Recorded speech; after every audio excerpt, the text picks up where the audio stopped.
அவர் general கேட்டகரிக்கு அனுப்பப்பட மாட்டார். அப்படிங்கிற பட்சத்தில் அப்போது ஒரே சமுதாயத்தை சார்ந்த 2 பேர் ஒருத்தவங்க மேலே இன்னொருத்தவங்க மேலே கம்ப்ளைண்ட் கொடுக்கக்கூடிய அளவுக்கு ஒரு குழப்பமான ஒரு ரூல்ஸில் அப்போது இது ஓபிசிக்கு இது பலன் அளிக்காது. இந்த புது ரூல் பலன் அளிக்காது. இது முழுக்க முழுக்க எஸ்சி எஸ்டிகளுக்கு ஃபேவர் பண்ணுறதுக்காக அவங்களுக்காக மட்டுமே இந்த புது ரூல்ஸை யுஜிசி உருவாக்கியிருக்கு. பெரிய அளவில் எதிர்ப்பை சம்பாதிக்கக்கூடாதுங்கிறதால உள்நோக்கத்தோட சும்மா ஒப்புக்கு சப்பானியாக ஓபிசியை பக்கத்தில் சேர்த்துருக்கு. அப்போது உண்மையிலேயே இங்கே ஓபிசிக்கு யாராலுங்க பிரச்சனை? ஒரு ஓபிசியாக நான் பேசுகிறேன்.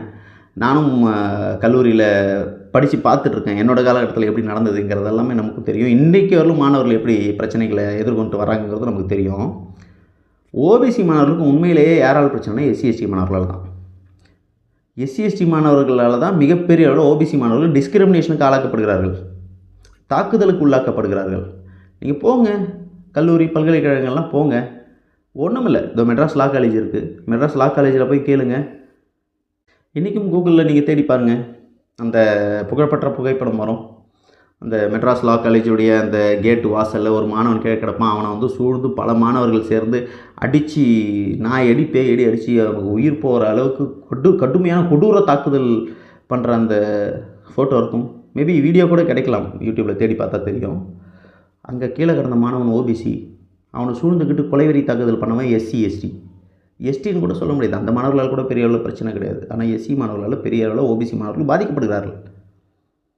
நீங்கள் போங்க, ஒவ்வொரு கல்லூரிகளிலும் போய் சர்வே எடுங்க, நீங்கள் கருத்து கேளுங்க.